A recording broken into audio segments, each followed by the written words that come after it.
He was a close friend of Eugene de Kock and of Craig Williamson. And like his two friends, he now wants the Truth Commission to grant him amnesty. But before that can happen, Peter Casselton will have to do a lot of explaining. Beira, Mozambique.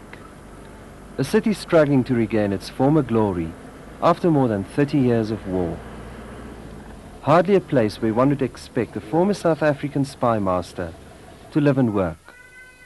But this is where we found former security policeman Lieutenant Peter Casselton. During the 80s, Casselton handled a network of agents all over Europe. He was involved in the bombing of the ANC headquarters in London in 1982 and broke into the offices of the ANC, the PAC and SWAPO. How many agents did you manage? I suppose serious ones about 10 and casual ones maybe a lot more, up to 25 total. You know, I had a Spanish professor working for me who was a professor at Wits. I'm not prepared to tell you his name because I don't really, it's not the way I operate, but he worked for me for years. But he was a professor at Wits and he fell foul of the law. They made him an offer that he couldn't refuse, either go to jail or go to Spain and work for us. So he worked for me in Spain. What did these agents do? Gathered information. I had no violent people, you know, they weren't violent people. They were academics mainly, and some criminals, but mainly academics. Casselton was born in the former Rhodesia and was a pilot during the Rhodesian Bush War. In 1979, he came to South Africa, where he was recruited by the security police. Why were you selected? Who knows? No, I had the credentials. I'm a qualified pilot. I'm a commercial pilot. I was familiar with England. I've worked there for many years. I'm a British subject. I was born in England. And I fitted the bill. Casselton set up his European operation with this man, Major Craig Williamson. The two men rented a luxury flat in North London from where they ran their spy network. The money came from a trommel, that's the Afrikaans word, with a bottomless pit. Was a lot of money stolen? Well, I'm not saying disappeared. Stolen. I'm saying misappropriated. Are we talking about millions? Yeah, I think millions. Where did it go to? Who knows? I don't. It was a good life. Williamson and Casselton had a yacht called the Two Lisas, which they sailed around Europe and the Mediterranean. March 1982. A bomb rips through the ANC offices in London. South African involvement is immediately suspected, but denied by Minister of Police, Louis Legrandsie. Meneer Legrandsie het ook verwys na beweringe dat Suid-Afrika verantwoordelik sou wees vir die bomontploffings die naweek in die kantoor van die ANC in Londen en gesê hy is nie bereid om kommentaar te lewer op so 'n belaglike aantuiging nie. Louis Legrandsie lied. At the time of the bombing, a group of security policemen were assembled in London. Amongst them, Craig Williamson, Vic McPherson, Peter Casselton, Eugene de Kock. What was your involvement? You know, I feel that,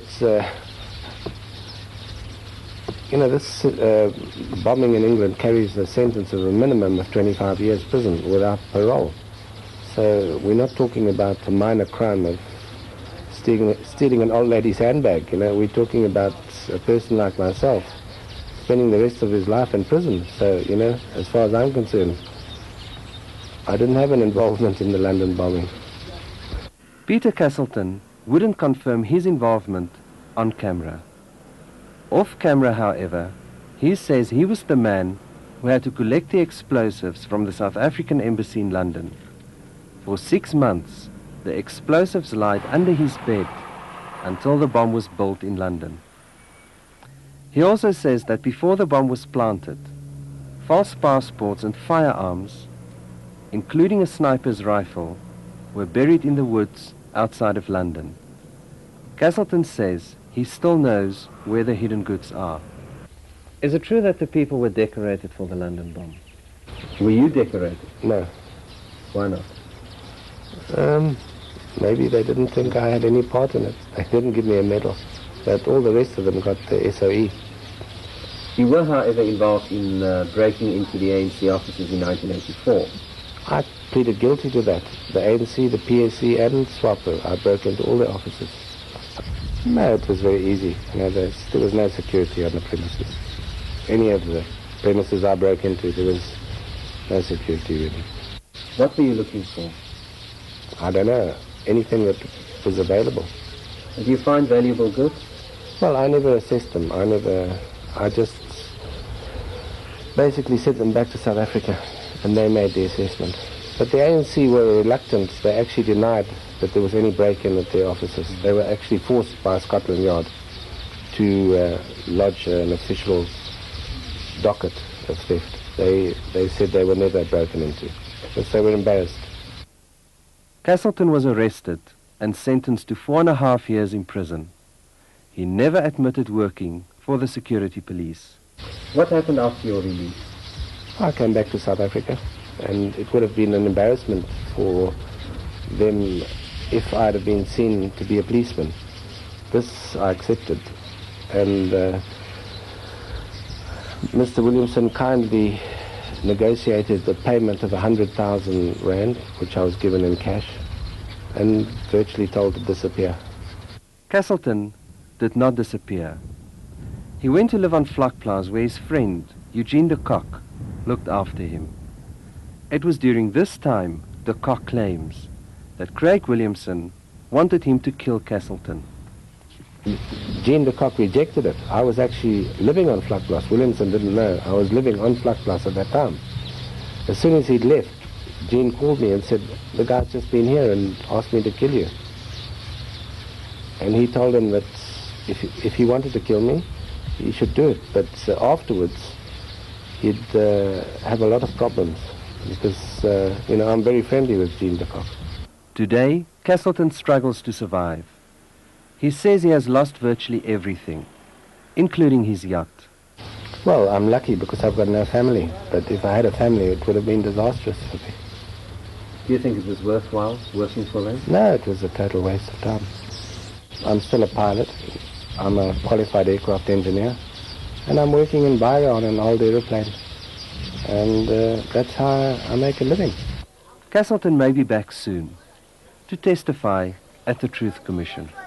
Are you going to apply for amnesty? Well, I don't know. I'm still thinking about it. If you do apply for amnesty, what would you ask amnesty for?